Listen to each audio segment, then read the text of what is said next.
Viu, sogrinha? Eu disse que ia ficar maravilhoso. Chega daquele monte de velharia.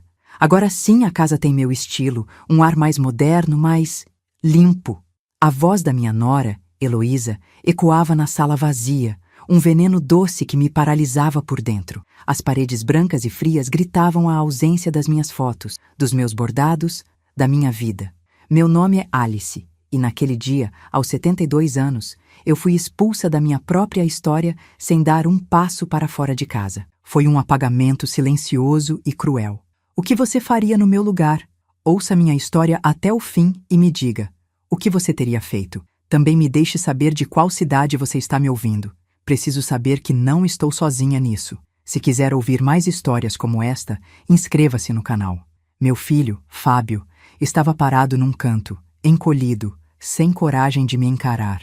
Ele, que cresceu correndo por aquele chão de madeira que agora estava coberto por um porcelanato gelado e impessoal. O sofá macio, onde o ninava e contava histórias, tinha sido trocado por um monstro de linhas retas, cinza e desconfortável. Heloísa sorria, um sorriso de predador que acabara de marcar seu território. Ela não tinha reformado a minha casa, ela tinha demolido meu santuário. Cada objeto que ela chamava de velharia era um pedaço da minha alma, uma lembrança de Roberto, meu falecido marido. E eu, ali no meio, me senti como o último entulho que ela ainda não tinha tido coragem de jogar fora. Nos dias que se seguiram, eu caminhava pela casa como um fantasma. O cheiro de tinta fresca sufocava o cheiro de café e bolo que sempre morou ali. O silêncio era tão pesado que eu podia ouvi-lo, um zumbido constante que me lembrava da minha solidão. Heloísa me tratava com uma falsa gentileza, oferecendo-me um chá em uma xícara que não era minha, perguntando se eu estava confortável no meu próprio quarto, que agora parecia um anexo de hotel. Fábio me evitava. Nossas conversas se tornaram monossílabos. A cumplicidade dele doía mais do que a crueldade dela. Onde foi que eu perdi meu filho? Quando foi que ele se esqueceu de quem éramos? A gota d'água veio numa tarde de sábado. Bruno, um amigo de infância de Fábio, apareceu de surpresa. Ele entrou, olhou ao redor com os olhos arregalados e com a inocência de quem não sabe da guerra silenciosa que se instalara ali, apontou para a parede principal da sala. Ué, cadê aquele quadro horrível que sua mãe pintou? Ele perguntou, rindo. Seu pai dizia que era a alma desta casa. O ar ficou denso, pesado. Heloísa fuzilou Bruno com o olhar, mas foi a resposta de Fábio que quebrou o que restava do meu coração. Ele deu de ombros, forçando um sorriso sem graça. O som da voz dele, displicente, foi a pá de cal que faltava. Ah, aquilo! A Heloísa jogou fora, era muito feio, ele disse, como se falasse de um prato quebrado. Naquele instante, o mundo parou. O zumbido nos meus ouvidos se tornou um grito silencioso.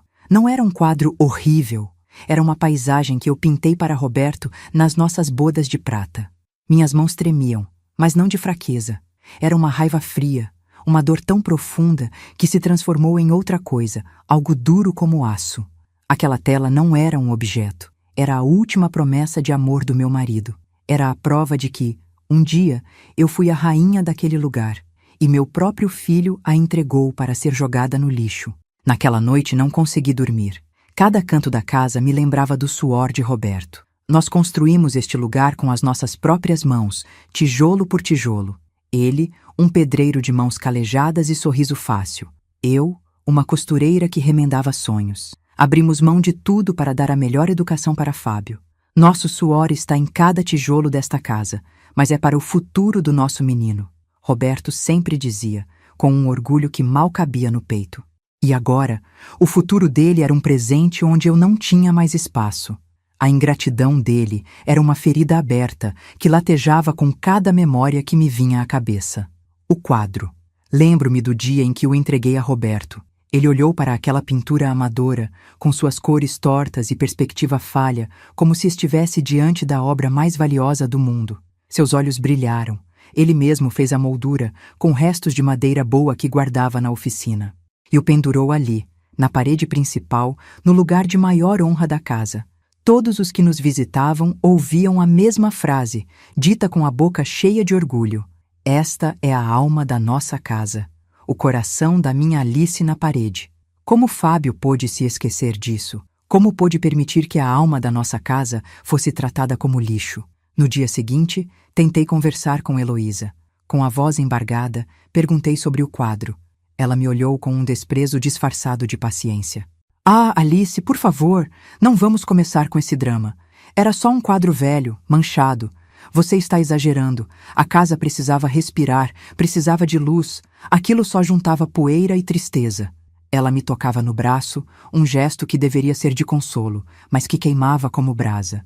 Era o jeito dela de me chamar de louca, de dizer que meus sentimentos não eram válidos. E Fábio, ouvindo tudo da cozinha, permaneceu em silêncio. Um silêncio que era um grito de concordância. A casa nova e fria começou a me adoecer. O eco dos meus próprios passos nos corredores vazios parecia me perseguir. Às vezes, no meio da noite, eu jurava ouvir a voz de Roberto me chamando. Um sussurro vindo das paredes. Proteja o que é nosso, Alice. Seria a minha mente me pregando peças? O luto se misturava com a paranoia. Eu me sentia vigiada, julgada pelo brilho dos móveis novos. O cheiro químico da tinta e dos plásticos me dava náuseas, substituindo o cheiro familiar de madeira, de terra molhada, de café passado na hora. Estavam tentando me enlouquecer ou eu já estava perdendo o juízo sozinha? A tensão aumentou quando, ao procurar um pano de prato antigo numa gaveta da área de serviço, encontrei um folheto escondido no fundo. As letras grandes e coloridas anunciavam um lar de idosos de luxo. Meu sangue gelou. Havia fotos de velhinhos sorridentes jogando cartas e fazendo hidroginástica. Uma frase estava sublinhada à caneta: tranquilidade para você, conforto e segurança para quem você ama. Não era apenas sobre a casa. O plano era maior. Eles não queriam só apagar minhas memórias. Eles queriam me apagar por completo. Queriam me descartar como fizeram com o quadro. Aquele pedaço de papel era a minha sentença. O medo inicial, aquele que me fazia chorar baixinho no travesseiro, começou a se transformar. A imagem daquele folheto não saía da minha cabeça. A tranquilidade que eles buscavam era a minha ausência. O conforto e a segurança eram para mim, mas dentro de muros que não eram os meus, longe de tudo que eu construí. A tristeza deu lugar a uma clareza cortante. Eu não era um fardo, eu não era louca. Eu era a dona daquela casa, a guardiã da memória de Roberto, a matriarca daquela família. Mesmo que meu único herdeiro tivesse se esquecido disso, eles não iriam me apagar. Não da minha própria vida. Naquela noite, parei em frente ao espelho enorme e sem moldura que Heloísa havia instalado no corredor. Por um instante, não reconheci a mulher que me olhava. O rosto era o meu, com as rugas e marcas do tempo, mas os olhos eram diferentes. Havia uma chama ali que eu não via há anos, uma dureza que nasceu da dor mais profunda. Não era mais a Alice frágil, a viúva solitária que aceitava tudo em silêncio. Era a mulher que colocou tijolos com as próprias mãos, que costurou noite adentro para pagar os estudos do filho. Era a esposa de Roberto, e ela não seria jogada fora. Naquele momento, decidi que o jogo havia mudado. Comecei minha guerra particular no dia seguinte, movida por uma calma que assustaria até a mim mesma se eu parasse para pensar. A dor não tinha ido embora. Ela apenas se transformou em combustível. Meu primeiro passo foi revisitar o passado, não com saudade, mas com a precisão de um detetive. Fui até a pequena oficina que Roberto mantinha nos fundos da casa, um lugar que Heloísa considerava um amontoado de lixo e que, por sorte, ainda não tinha modernizado. O cheiro de serragem e graxa ainda estava lá, um fantasma do meu marido. Eu não estava procurando consolo, estava procurando armas. E eu sabia que Roberto, um homem tão cuidadoso, teria deixado algo para trás. Mal sabiam eles que o pior ainda estava por vir. As tardes se tornaram meu momento de caça. Enquanto Heloísa saía para suas compras e Fábio estava no trabalho, eu vasculhava cada centímetro daquela oficina. Minhas mãos, acostumadas com agulhas e linhas, agora buscavam por compartimentos secretos, por tábuas soltas, por qualquer coisa fora do lugar. Roberto sempre dizia que um bom construtor conhece cada prego da sua obra. E ele era o melhor. Foi atrás de uma prateleira empoeirada, escondida por latas de tinta velhas que encontrei. Um pequeno cofre de metal, do tipo que se chumba na parede. Não era grande, mas era pesado. Pesado de segredos. Meu coração bateu mais forte. Não de medo, mas de expectativa. A chave. Onde estaria a chave? Por um momento, o desespero ameaçou voltar.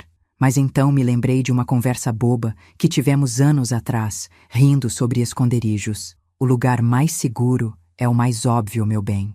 Aquele que ninguém pensaria em olhar. Meus olhos correram para o velho relógio de parede que ele mesmo fizera, um presente para mim. Parei em frente a ele, o tic-tac marcando o ritmo da minha ansiedade. Com as mãos trêmulas, abri o pequeno compartimento traseiro, onde ficavam as pilhas. E lá estava ela, uma chave pequena e enferrujada. Eles não podiam imaginar que a chave para a ruína deles estava nas minhas mãos há anos. Dentro do cofre, o cheiro de papel antigo me invadiu. Havia um envelope grosso, amarelado pelo tempo. Dentro dele, a escritura original do terreno. Meus olhos correram pelo documento e a verdade me atingiu como um soco de ar fresco. O terreno fora uma herança dos meus pais e a escritura estava apenas no meu nome. Alice de Souza, única e legítima proprietária. Roberto, com sua sabedoria humilde, nunca quis colocar seu nome. A casa é nossa, mas a terra é sua raiz, Alice. Ninguém nunca vai poder arrancar você daqui. Além da escritura, havia extratos de uma conta de investimentos e um cartão de visitas de um advogado, Sr. Mendes, com uma anotação de Roberto no verso. Para proteger você, confie nele. O nome Mendes me trouxe uma clareza imediata. Era um velho amigo de Roberto, um homem sério e correto. Na manhã seguinte, inventei uma desculpa de que iria à farmácia e, com o coração na boca, fui até um telefone público a algumas quadras de casa. Não podia arriscar que ouvissem a conversa. A voz do senhor Mendes do outro lado da linha foi calma e respeitosa. Quando me identifiquei, houve um silêncio e então ele disse: Dona Alice, eu esperava sua ligação há muito tempo. Roberto me deixou instruções muito claras. Aquela frase foi a confirmação que eu precisava. Eu não estava sozinha. E eles não podiam imaginar o que eu escondia em silêncio. Marquei uma reunião com o advogado para a semana seguinte. Voltei para casa me sentindo outra mulher. A casa, que antes me oprimia com sua frieza, agora parecia um tabuleiro de xadrez. Cada movimento de Heloísa, cada palavra de Fábio, eu analisava com uma distância calculada. A falsa preocupação dela, a senhora comeu direito, sogrinha, o olhar culpado dele, tudo se encaixava. Eles não estavam me cuidando, estavam me vigiando, esperando o momento certo para dar o xeque-mate. O que eles não sabiam é que a rainha do jogo tinha acabado de voltar para o tabuleiro, e com todas as peças ao seu favor. A manipulação se tornou tão óbvia que chegava a ser patética. Heloísa começou a esquecer de me dar meus recados, a mover meus remédios de lugar, para depois dizer com um suspiro: Ah, Alice, sua memória está falhando de novo, não é? Deixei bem aqui para a senhora. Ela falava alto, sempre na presença de Fábio, plantando a semente da minha suposta senilidade. Meu filho, por sua vez, apenas balançava a cabeça com uma tristeza ensaiada. Eu via a teia que eles teciam ao meu redor e, em vez de me sentir presa, sentia uma raiva fria me dar forças para esperar o momento certo de rompê-la de uma vez por todas. Minha paranoia, aquela que me fazia ouvir a voz de Roberto, agora tinha um propósito. Não era loucura, era instinto. Eu comecei a prestar atenção nos detalhes, as conversas sussurradas quando achavam que eu estava dormindo, as pastas de documentos que Heloísa escondia na bolsa quando eu entrava na sala. Uma noite, sem conseguir dormir, passei pelo escritório improvisado deles e ouvi Fábio ao telefone. Não se preocupe, o negócio do terreno vai sair logo. É só uma questão de tempo até resolvermos a situação da minha mãe. A situação. Eu era uma situação a ser resolvida. Aquela frase selou qualquer resquício de dúvida que eu pudesse ter. O ponto de virada, a prova que transformou meu plano em uma certeza inabalável, veio de um descuido de Heloísa. Ela estava recebendo umas amigas para um café, exibindo a casa nova, e deixou sua bolsa de grife aberta sobre uma poltrona. Quando ela se levantou para buscar mais bolo, um envelope caiu no chão. Agi por impulso. Peguei-o rapidamente e o escondi sob a almofada do meu assento. Esperei que todas fossem embora, com o coração martelando contra as costelas. O que eu encontrei ali dentro foi pior do que qualquer coisa que eu pudesse ter imaginado. Dentro do envelope não havia apenas contas ou extratos bancários. Havia uma avaliação imobiliária recente e detalhada da minha propriedade, com o valor de mercado atualizado, mais de R$ 2 milhões, e grampeado a ela um rascunho de petição para minha interdição judicial, alegando incapacidade mental e senilidade avançada. Havia anotações à margem, com a letra de Heloísa, calculando os custos do processo e o lucro da venda do imóvel. Eles não queriam apenas me colocar num asilo. Eles queriam me declarar louca, roubar tudo o que era meu e vender a casa que Roberto construiu. A prova era irrefutável, visual, cruel. Naquele momento, toda a tristeza se evaporou, dando lugar a um gelo cortante que percorreu minhas veias. Não havia mais espaço para mágoa, apenas para estratégia. O retrato que eles pintavam de mim, uma velha frágil, confusa e à beira da loucura, seria a minha melhor arma. Eles me subestimaram de uma forma que seria a sua própria ruína. Guardei cópias daqueles documentos e me preparei para uma minha reunião com o Sr. Mendes. Agora, eu não ia apenas me defender. Eu ia atacar. Eles achavam que estavam lidando com uma velhinha senil. Estavam prestes a descobrir que mexeram com a mulher errada. Na sala do Sr. Mendes, um ambiente sóbrio que cheirava a livros e justiça, eu coloquei todas as cartas na mesa. A escritura, os extratos da conta que Roberto deixou, as cópias da avaliação do imóvel e do plano de interdição. O advogado ouviu tudo em silêncio, seu rosto se tornando mais duro a cada palavra minha.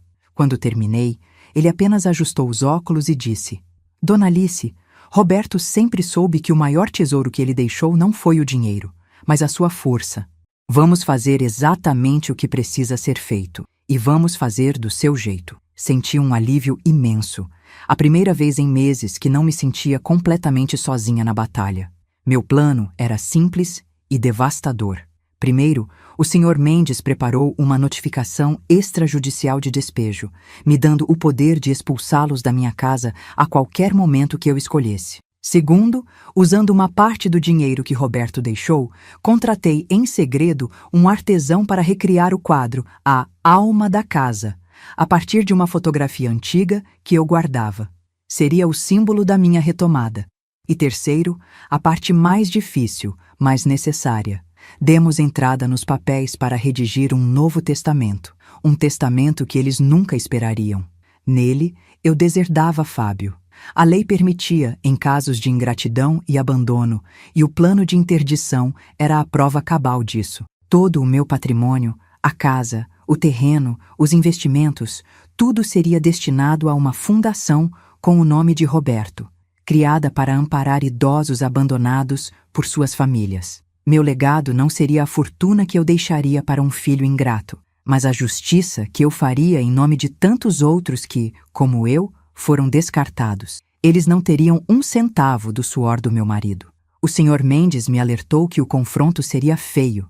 Sugeri o momento perfeito. Heloísa estava planejando um grande jantar para o final do mês. Queria impressionar os sócios de Fábio, mostrar a casa moderna, firmar seu status social. Seria um evento público, com todas as testemunhas que eu precisava. A humilhação deles não seria um segredo de família, sussurrado entre quatro paredes. Seria um espetáculo. E eu, a velhinha invisível, seria a diretora dessa peça. O palco estava montado.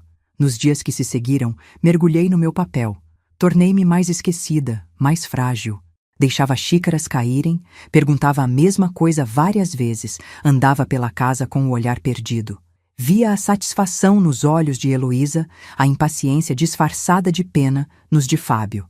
Eles estavam caindo na armadilha perfeitamente. A cada suspiro de coitadinha da mamãe, a cada olhar de desprezo, minha determinação se fortalecia. Eles estavam tão cegos pela própria ganância que não conseguiam ver a tempestade que se formava bem debaixo do nariz deles. Na véspera do jantar, o artesão me entregou o quadro. Era idêntico ao original. As mesmas cores tortas, a mesma perspectiva falha, o mesmo amor em cada pincelada. Escondi-o no meu armário, embrulhado num lençol, como um tesouro de guerra. Aquela tela não era apenas tinta e madeira. Era a ressurreição da minha dignidade. Era a prova de que a alma daquela casa podia ser jogada fora, mas nunca destruída. ela sempre voltaria para sua verdadeira dona. A noite do jantar chegou. O cheiro de comida cara e perfume importado invadiu a casa, uma afronta final a todas as minhas memórias. Do meu quarto, eu ouvia as risadas, os brindes, a voz de Heloísa se exibindo. Fábio e eu acreditamos que um lar precisa refletir quem somos agora, não quem fomos no passado. Respirei fundo. Olhei para o meu reflexo no espelho e vi a mesma mulher daquela noite. Mas agora seus olhos não tinham apenas a chama da raiva, tinham o brilho gelado da justiça. Vesti meu melhor vestido, simples, mas digno. A hora havia chegado. Eles estavam prestes a oferecer o espetáculo do ano. Só não sabiam que a estrela principal seria eu. Desci as escadas devagar, cada degrau um passo calculado em direção à minha própria libertação. O som dos meus sapatos no piso novo e frio foi o único que quebrou o falatório animado da sala. Um por um, os rostos se viraram na minha direção. O silêncio caiu como uma guilhotina. Vi o sorriso de Heloísa congelar em seu rosto, a taça de vinho parada a meio caminho dos lábios. Fábio empalideceu, como se tivesse visto um fantasma. E talvez, para eles, eu fosse exatamente isso, o fantasma de uma mulher que eles já tinham enterrado viva, mas que se recusava a ficar na cova. Ao meu lado, em silêncio, estava o Sr. Mendes, sua presença sólida como uma rocha. Heloísa foi a primeira a se recuperar do choque, forçando um sorriso condescendente. Sogrinha, que surpresa boa!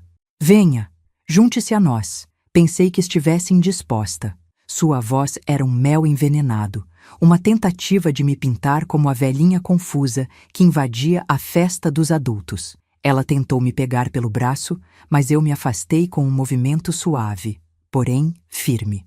Meus olhos não estavam nela, mas em cada um dos convidados que nos observavam, suas expressões variando entre a curiosidade e o constrangimento. Eu não era uma convidada. Eu era a anfitriã retomando o controle da sua festa, da sua casa, da sua vida. Boa noite a todos, eu disse, e minha voz saiu mais forte do que eu esperava, ecoando no silêncio pesado. Peço desculpas por interromper o jantar de vocês. Heloísa, ouvi você dizendo que a casa finalmente tem o estilo de vocês. É uma casa linda, de fato. Moderna, limpa. Fiz uma pausa deixando as palavras flutuarem no ar. Mas há um pequeno detalhe que vocês parecem ter esquecido enquanto jogavam a minha vida no lixo. O sorriso de Heloísa vacilou. Fábio deu um passo à frente, a mão estendida como se fosse me acalmar. Mãe, por favor, agora não é hora para isso. Vamos conversar depois. Não, Fábio. A hora é exatamente esta, respondi, cortando sua frase. A hora de colocar as coisas no lugar. Este homem ao meu lado é o Dr. Mendes, um velho amigo do seu pai. Todos os olhos se voltaram para o advogado, que assentiu com a cabeça, sério. Ele está aqui como testemunha. Porque veja bem, meu filho, vocês reformaram as paredes, trocaram os móveis, mas se esqueceram de verificar o mais importante, a fundação. O ar na sala ficou ainda mais rarefeito. Eu podia sentir o pânico começando a se instalar nos olhos do meu filho. A arrogância de Heloísa começava a se rachar, revelando o medo por baixo. Esta casa, continuei, caminhando lentamente até o centro da sala, foi construída com o suor do seu pai, tijolo por tijolo. Mas a terra, Fábio, a terra onde ela está fincada, esta terra era dos meus pais, herança da minha família. Tirei da minha bolsa um documento amarelado, a escritura original. A escritura sempre esteve e continua apenas no meu nome. Roberto, em sua infinita sabedoria e amor, insistiu que assim fosse. O queixo de Fábio caiu. Heloísa olhou para ele, uma fúria silenciosa em seu olhar, a traição de uma cúmplice que descobre que foi enganada. O sonho de riqueza deles estava construído sobre um terreno que nunca lhes pertenceu.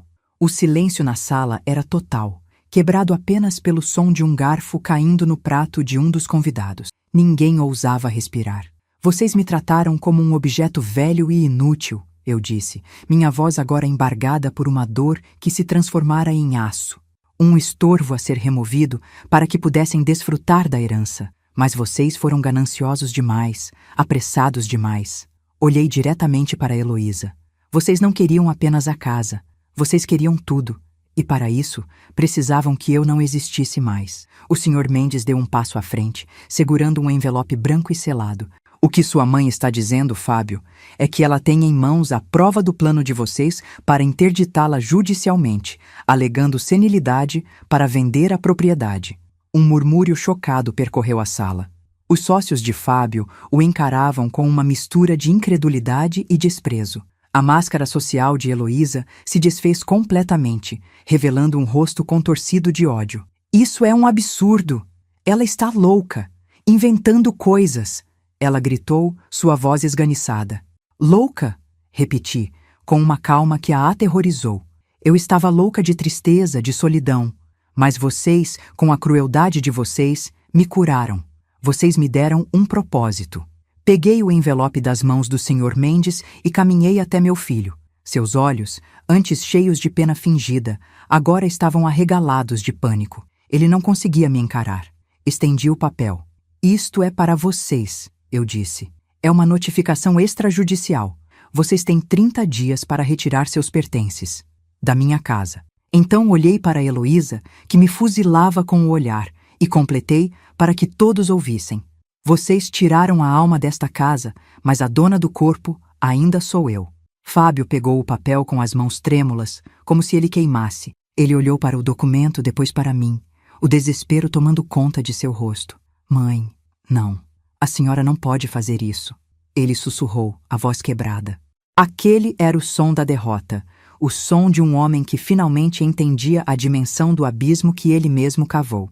Eu não só posso, como já fiz, afirmei. E tem mais, Dr. Mendes, por favor. O advogado, então, com uma voz clara e formal, anunciou. Dona Alice redigiu um novo testamento. Em virtude do abandono e da tentativa de fraude comprovada, o Sr. Fábio de Souza foi legalmente deserdado. Todo o patrimônio, incluindo este imóvel e os investimentos deixados pelo Sr. Roberto, será destinado à criação da Fundação Roberto de Souza para amparo a idosos em situação de abandono familiar. O golpe foi final. Não era apenas a casa, era tudo. O futuro de luxo que eles planejaram sobre a minha ruína tinha acabado de virar pó. A reação de Heloísa foi instantânea e violenta. Sua velha ingrata! Depois de tudo que fizemos por você, nós cuidamos de você, ela berrou, avançando na minha direção, mas Fábio a segurou pelo braço, paralisado. Os convidados começaram a se levantar, constrangidos, pegando suas bolsas e casacos, murmurando desculpas e saindo apressadamente. Ninguém queria ser parte daquele naufrágio. Eles vieram para um jantar de negócios e acabaram testemunhando a execução moral de um casal. Fábio finalmente me olhou e pela primeira vez em anos eu vi algo além da culpa ou da submissão. Eu vi o pânico de uma criança perdida. Mãe, me perdoe, por favor, ele implorou, as lágrimas escorrendo pelo seu rosto. Mas suas palavras eram ocas, vazias. Não eram um pedido de perdão pela dor que me causou, mas um lamento pela fortuna que perdeu. O arrependimento dele era pelo dinheiro, não por mim. E essa constatação me libertou de qualquer resquício de pena que eu pudesse sentir. O perdão não se pede, Fábio, se conquista, eu disse, minha voz baixa, mas final. E você perdeu esse direito no dia em que deixou que a alma desta casa fosse jogada no lixo. Me virei para o Sr. Mendes, ignorando os soluços do meu filho e os xingamentos de Heloísa. Acho que nosso trabalho aqui terminou. Os últimos convidados saíam apressados, sem sequer olhar para trás. O cheiro de comida cara agora se misturava com o cheiro de humilhação e desespero. A casa, antes cheia de risadas falsas, agora estava mergulhada num silêncio sepulcral. Enquanto o Sr. Mendes falava ao telefone com sua equipe, eu caminhei até a parede principal da sala, aquela que antes abrigava a obra de Roberto. Toquei a superfície branca e fria. Estava vazia, nua, como a vida que eles tentaram me impor. Mas não por muito tempo. Atrás de mim, a porta se abriu e um assistente do advogado entrou, trazendo um objeto grande, cuidadosamente embrulhado em um lençol. Ele o colocou delicadamente no chão, encostado na parede. Desembrulhei o pacote com as minhas próprias mãos. Lá estava ela. A paisagem torta, as cores vibrantes, a moldura de madeira rústica. A réplica perfeita do quadro que eu pintei para o meu marido. A alma da casa. Olhei para Fábio e Heloísa, agora encolhidos num canto da sala como dois náufragos. Eles me olhavam com uma mistura de ódio e incredulidade. Eles não entendiam. Eles nunca entenderiam. Não era sobre o quadro, sobre o dinheiro ou sobre a casa. Era sobre respeito, sobre memória, sobre dignidade. Com a ajuda do assistente, pendurei o quadro de volta no seu lugar de honra. Ele parecia brilhar contra a parede branca. Um farol de calor e amor em meio à frieza que eles haviam criado. Aquele simples ato era a minha declaração final. Eu não precisava gritar, não precisava xingar. O meu poder não estava na vingança, mas na restauração. Eu estava trazendo a vida de volta para aquelas paredes.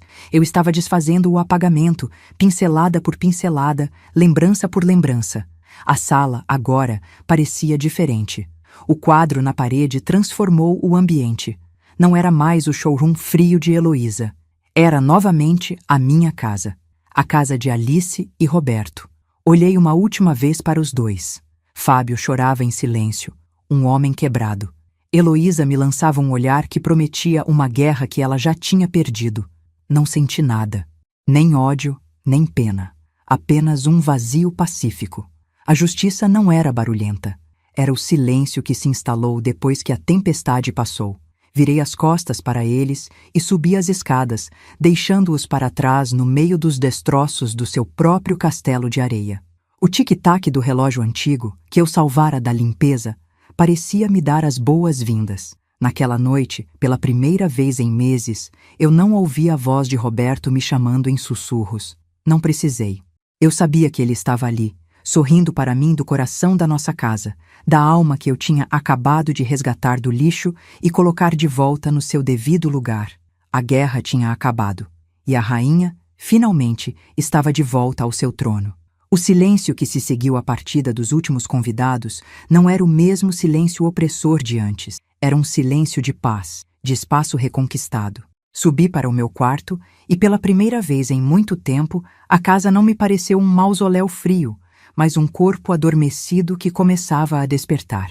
Peguei o porta-retratos com a foto de Roberto, aquele que eu mantinha escondido na gaveta do criado mudo, e o coloquei de volta em seu lugar de honra. Seus olhos sorriam para mim, e eu senti como se ele estivesse ali, sussurrando.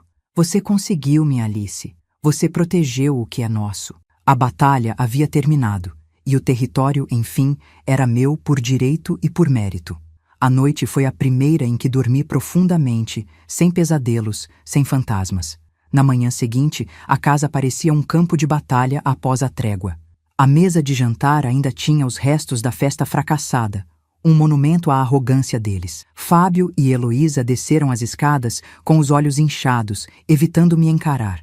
Preparei meu café, na minha cafeteira, e me sentei à mesa da cozinha, ignorando-os completamente. O poder havia mudado de mãos de forma tão absoluta que o ar crepitava com a nova realidade. Eu não era mais a velhinha que pedia licença para existir.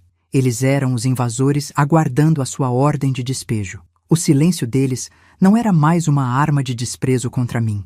Era o som da sua própria derrota, da sua vergonha exposta sob a luz do sol que entrava pela minha janela. Fábio tentou uma última vez.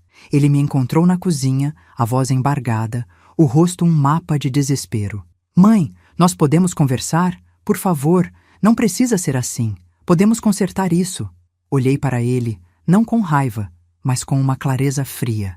Não há mais nada a ser conversado, Fábio. Apenas a ser feito. Vocês tiveram todas as chances do mundo para conversar, para respeitar, para honrar. Vocês escolheram o caminho da ganância e da crueldade. Agora, o único caminho que resta é aquele que leva para fora da minha porta. Vocês têm 30 dias. Minhas palavras não eram um ultimato, eram uma sentença. E ele, pela primeira vez, entendeu que não havia apelação. Nos dias que se seguiram, a casa se encheu de um som que, para mim, era música. O arrastar de caixas de papelão, o barulho de fita adesiva sendo puxada, o murmúrio de conversas tensas entre eles. Cada objeto que eles empacotavam era um pedaço da frieza deles sendo removido do meu lar. Eu não os ajudei, nem os atrapalhei. Apenas observava, de longe, o expurgo acontecendo. Via o sofá cinza sendo desmontado, as luminárias impessoais sendo retiradas, e sentia um alívio físico, como se um peso estivesse sendo tirado não só da casa, mas dos meus ombros. Eles estavam, literalmente, desfazendo o mal que me causaram, e eu não precisei levantar um dedo para que isso acontecesse. No último dia, Heloísa parou na porta, o rosto uma máscara de ódio puro. Você vai se arrepender disso. Vai morrer sozinha nesta casa velha, agarrada às suas tralhas. Eu a encarei, a serenidade sendo minha melhor armadura. Eu prefiro a solidão digna do que a companhia humilhante que vocês me ofereceram, Heloísa. E esta casa, para mim, nunca será velha. Ela tem alma, algo que o dinheiro de vocês nunca conseguiu comprar. Ela ficou sem palavras, fuzilando-me com o olhar antes de virar as costas e entrar no carro. A ameaça dela soou vazia, o último disparo de uma arma que não tinha mais munição. O poder dela sobre mim havia se transformado em pó.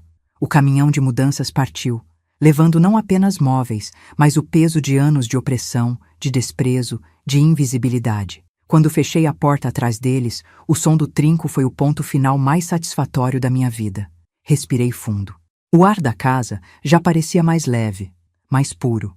Caminhei pela sala vazia, que agora não parecia nua, mas cheia de possibilidades. Era uma tela em branco, pronta para ser preenchida novamente com a minha história, com as minhas cores, com a minha vida. A guerra silenciosa tinha acabado, e eu era a única de pé no campo de batalha, não como uma sobrevivente ferida, mas como uma rainha vitoriosa em seu próprio reino. Minha primeira atitude foi abrir cada janela, deixando o vento levar embora os últimos vestígios do cheiro deles. Coloquei para tocar um disco antigo de Cartola, a música favorita de Roberto, e o som do samba encheu os cômodos, ressuscitando a alegria que eles tentaram matar. Fiz um café forte e, enquanto o aroma se espalhava, eu comecei o meu trabalho. Fui até a oficina de Roberto, peguei suas ferramentas e, com minhas próprias mãos, comecei a desmontar as prateleiras frias e metálicas que Heloísa havia instalado na cozinha. Eu não estava apenas reformando uma casa. Eu estava realizando um ritual de cura, de purificação. Cada prego que eu arrancava era um pedaço da minha força que eu recuperava.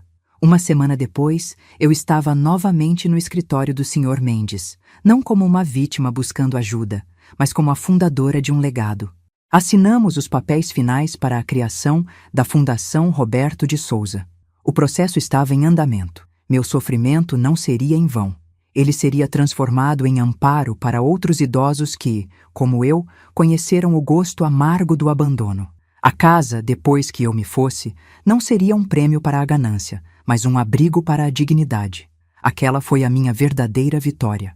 Não foi apenas tirar deles o que era meu, mas garantir que o suor do meu marido servisse a um propósito nobre, um que ele certamente aplaudiria de onde estivesse. Com a poeira assentada, fiz algo que não fazia há 20 anos. Peguei um ônibus para o litoral, um lugar que Roberto e eu sempre sonhamos em revisitar. Sentei-me na areia, senti a brisa do mar no rosto e, pela primeira vez, a saudade dele não doeu. Foi uma presença quente e reconfortante. Olhei para o horizonte e sorri. Eu não era mais a viúva de Roberto, a mãe de Fábio, a sogra de Heloísa. Eu era Alice. Uma mulher de 72 anos, dona da sua casa, do seu destino e, finalmente, da sua própria paz. Aquele mar, com sua imensidão, me mostrou que a vida ainda tinha muito a oferecer, e eu estava pronta para receber. As notícias, como sempre, correram. Bruno, o amigo de Fábio, me ligou, a voz cheia de admiração. Dona Alice, o que a senhora fez virou assunto. Muita gente está comentando. A senhora foi de uma coragem que eu nunca vi. As vizinhas me paravam na rua, não com olhares de pena, mas com um respeito que eu não sentia há anos. Eu não me tornei um exemplo por vingança, mas por ter me recusado a ser apagada. Minha história, que antes era um segredo doloroso sussurrado entre quatro paredes, tornou-se um símbolo de que nunca é tarde demais para lutar pela própria dignidade. E eu percebi que, ao lutar por mim, eu dei voz a tantas outras mulheres silenciadas. Hoje, sentada na minha poltrona, que eu mesma restaurei, olho para o quadro na parede e vejo muito mais do que uma pintura. Vejo a jornada de uma mulher que foi ao fundo do poço e encontrou forças para construir uma escada de volta à superfície. A casa respira de novo. Cheira a bolo de fubá, a terra molhada e a café fresco. Os móveis são simples, alguns antigos, outros novos, mas todos têm a minha marca, a minha escolha. A justiça, descobri, não é um grito de vingança, mas o suspiro de alívio da alma que finalmente pode descansar em seu próprio lar, em paz consigo mesma. E essa paz não tem preço. Minha história não é sobre ódio ou retaliação. É sobre o resgate do respeito próprio. É sobre entender que o maior patrimônio que construímos na vida não são as paredes de uma casa, mas a fortaleza da nossa dignidade. Ninguém tem o direito de demolir isso. Espero que minha jornada sirva de farol para quem se sente invisível, para quem acredita que sua voz não importa mais. Acredite, ela importa. E às vezes, um ato silencioso de coragem pode fazer mais barulho do que qualquer grito de desespero. A justiça pode demorar, mas quando ela vem, ela lava a alma. Se essa virada te trouxe alívio, escreve justiça nos comentários e compartilha.